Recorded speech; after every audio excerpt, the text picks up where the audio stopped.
So the essayist, Rebecca Ann Parker, UU minister, theologian, and future president of Star King Seminary, is driving through the countryside, wondering at the flood damage she sees, passing through as a spectator, safe and anonymous in her car. And too late, she realizes that she is not driving past the aftermath of a flood. She is driving into a flood, very much in progress. The flood is here. The waters cut off the road, rise in front and behind, and she and her friend are forced to abandon the vehicle, abandon the sphere of innocence and detachment in which they traveled, and flee for their lives to higher ground, thoroughly exposed to the death-dealing fury of the elements.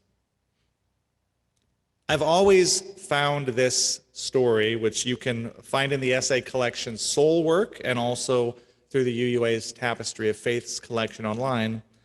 I've always found this gripping story to be such a powerful metaphor that could be applied to so many things. I can only imagine the fear and the sudden panicked impulse to action that came with the dawning realization that no, the flood is not a memory. The flood is now.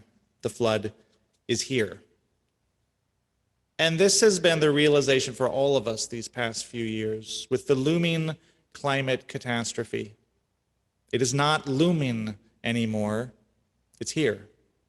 The floods themselves are not a metaphor anymore. They're not a model. They're not a computer simulation. They're not the fever dreams of some environmentalist doomsayer years ahead to come. The flood is here. We're just weeks from the torrential rainfall that flooded New York City subways and drowned people in basement apartments. You may have seen the shocking photos of subway riders standing on the seats of the trains to escape the water filling the tunnels, or the videos of people trying to escape from the underground as water poured down the subway steps. The stories of trapped apartment denizens are heartbreaking. In July, hundreds of people were killed in Germany and Belgium as flash floods from unprecedented rain washed away homes and cars. A warming atmosphere can absorb and hold more moisture, leading to heavier downpours, leading to flash floods. Flash flooding as a product of climate change. Climate researchers say that 50-year floods along the Danube, for example, come twice as frequently now. Computer models say the kinds of heavy, slow-moving storms that cause such devastating floods will only become more common. Here in America, the story of climate change has been floods on the East Coast and fires on the West Coast. Fires of, once again, unprecedented heat and fury. The fires are so intense, they generate their own weather systems, and the tornadoes of flame spin so high skyward that they burn down the canopies of even the towering sequoias, killing thousands of these ancient trees formerly believed invulnerable to fire. A single fire in 2020 in California is believed to have killed 10% of the global population of sequoias. And the severity of the fires is believed to be in part due to drought brought on by climate change, in part due to well-intentioned but problematic land management philosophies, and in part due to a devastating invasion of beetles in years prior, which was also made more likely by climate change. The impacts and disruptions of climate change on interdependent ecosystems are complex and multifaceted. The explanations are tentative and provisional. We are still learning. What is not uncertain is that climate change is here and now. The flood is here. The fire is here. In the book, Active Hope, eco-philosopher Joanna Macy describes a classic psychology experiment conducted in 1968 by two researchers named Latane and Darley. Now, the researchers were ostensibly recruiting volunteers to take part in psychological interviews. So they came in, and before the interviews, the volunteers were put in a waiting room and asked to fill out a questionnaire about the pressures of modern life. And while the volunteers were sitting there in the waiting room filling out their forms, smoke began pouring into the waiting room through a vent up in the wall. Now, in one version of the experiment, all of the quote-unquote volunteers in the waiting room, except for one person, the true subject of the experiment, were actors. One true subject, all the rest actors. And the actors had been instructed to behave as though nothing was amiss. And if the smoke was pointed out to them by the non-actor, they were instructed to shrug their shoulders, act unperturbed, say, I don't know, and continue filling out their forms. And in this scenario, 90% of the real subjects of the experiment, 90% of the volunteers, continued to fill out their paperwork for 6 minutes, even as the smoke grew so thick it became difficult to see in the room. At 6 minutes, the researchers finally stopped the experiment. In another version, there were no actors. They just put 3 strangers in the waiting room and repeated the experiment with the smoke. And each of the volunteers was looking to see what the other person was going to do, and no one wanted to act like they were upset. And since everyone was trying to appear calm, everyone behaved as if nothing was amiss. 2/3 of the groups tested continued to gamely fill out their paperwork for the full 6 minutes of the experiment while the room filled with smoke. All it took was putting 3 people in the room. So the so-called bystander effect is now a well-known phenomenon that relies in part on what the authors called diffusion of responsibility. When it's unclear who is responsible to take action, people look to those around them for cues on how to respond, and if no one leads and no one acts, no one responds. If someone does act, people do tend to respond. Joanna Macy says, when it comes to climate change, we are like the people in the waiting room, filling out the questionnaire, going about our business, pretending not to notice the smoke pouring into the room. We are taking our signals from the culture around us, which says, keep calm, carry on. She asks us to examine what it is that keeps us behaving like it is business as usual with the planet, despite the mounting evidence, despite all of the literal smoke pouring in. And she offers different hypotheses. Maybe we believe the danger isn't real, or it's not as serious as people are saying. Maybe on the opposite spectrum, the reality is just too upsetting. The danger is so vast that we just cannot cope with the enormity of the threat, and so we refuse to acknowledge it. Maybe we believe it is not really our responsibility, and someone else will solve this problem. Someone else will alert the authorities. Maybe we believe we can't make a difference anyway. Maybe we believe we are too small and powerless, trapped in the role of bystander. Bystanders among bystanders, while the rich and powerful make all the decisions. Maybe we believe it is too late. Maybe we believe we're helpless to save ourselves or anyone else. And Macy asks us to acknowledge these feelings of helplessness, these feelings of powerlessness, maybe even these feelings of despair. She asks us to name our pain at the harm that is being done, the harm that we have done and are doing to the natural world.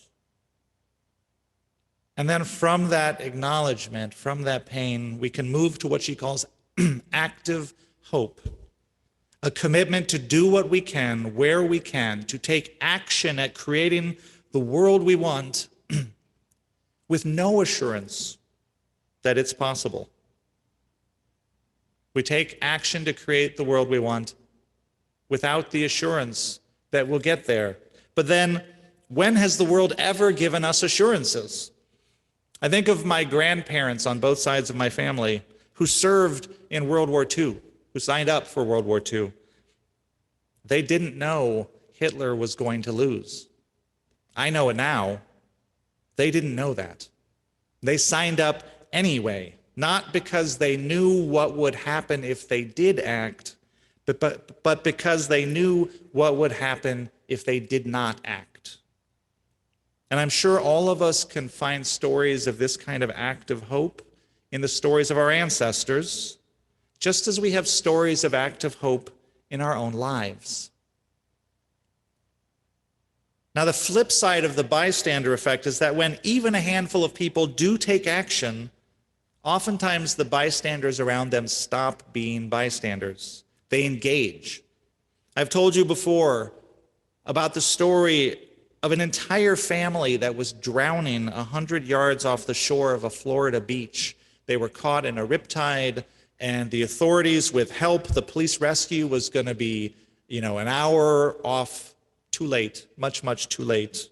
And so people on the beach were looking on helplessly in horror, watching the people drown. Until one particular couple standing on the beach shouted for everyone to link arms.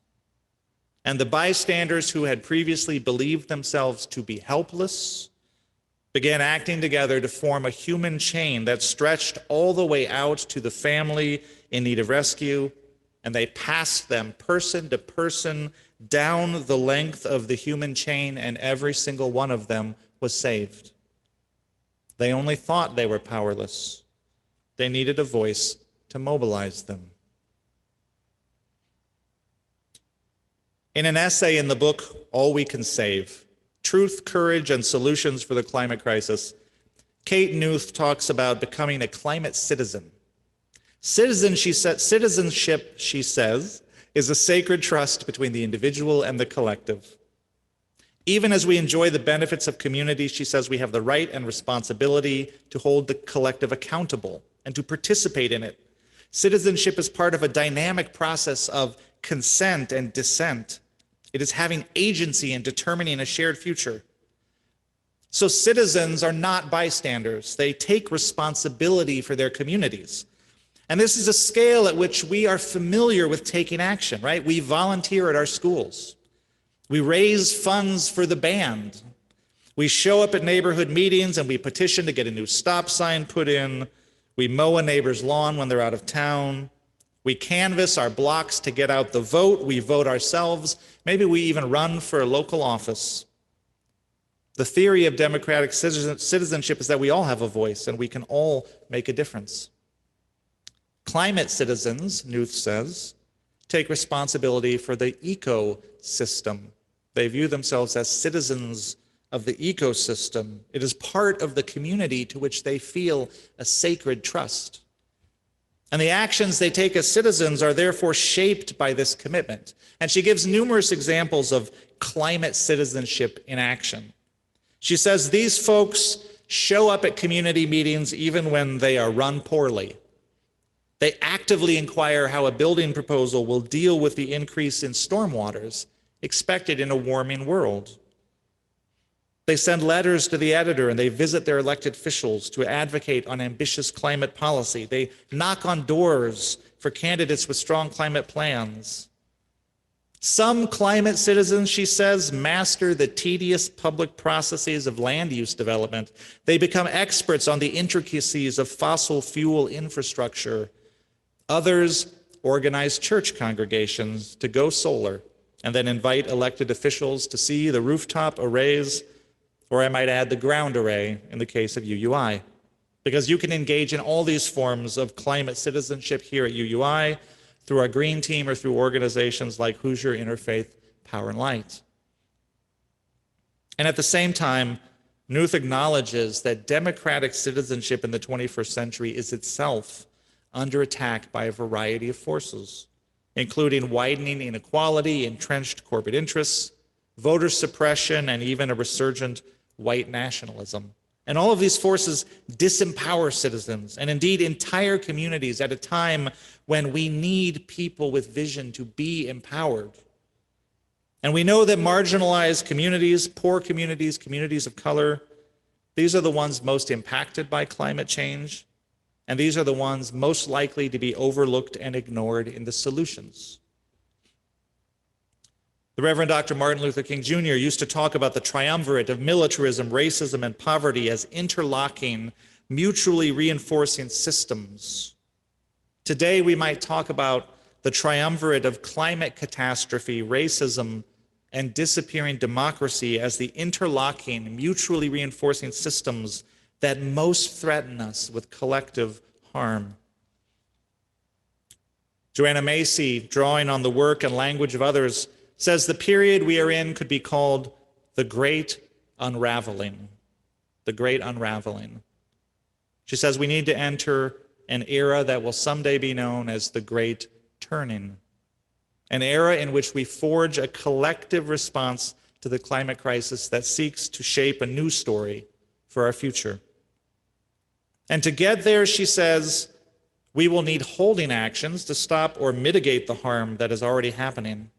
And we'll need to imagine and create new life-sustaining systems and practices. And much of climate citizenry in action looks like these first two steps: stop the harm, build something better. But then she says we will ultimately need a shift in consciousness, a change in how we prioritize our lives and on what we decide matters, or else none of it is ultimately sustainable. We need a revolution in values. And this values revolution, this great turning, will need to address not just climate change, but the entire interlocking triumvirate of climate change, plus racism, plus our vanishing democracy. And at the center of this values revolution will be the concept of interdependence, that all of us are in this together, that relationship is what matters, including our relationship with the natural world. And this is also at the heart of Unitarian Universalism. And to get there, we will need big, bold ideas, even revolutionary ideas. And fortunately, the world today is not lacking for bold ideas, especially among the younger, rising generations, the ones for whom climate change is now. And so what better place than a UU church to talk about these ideas, to imagine ourselves participating in this values revolution, to practice active hope in our communities, and to lift up the values of interdependence that the world needs.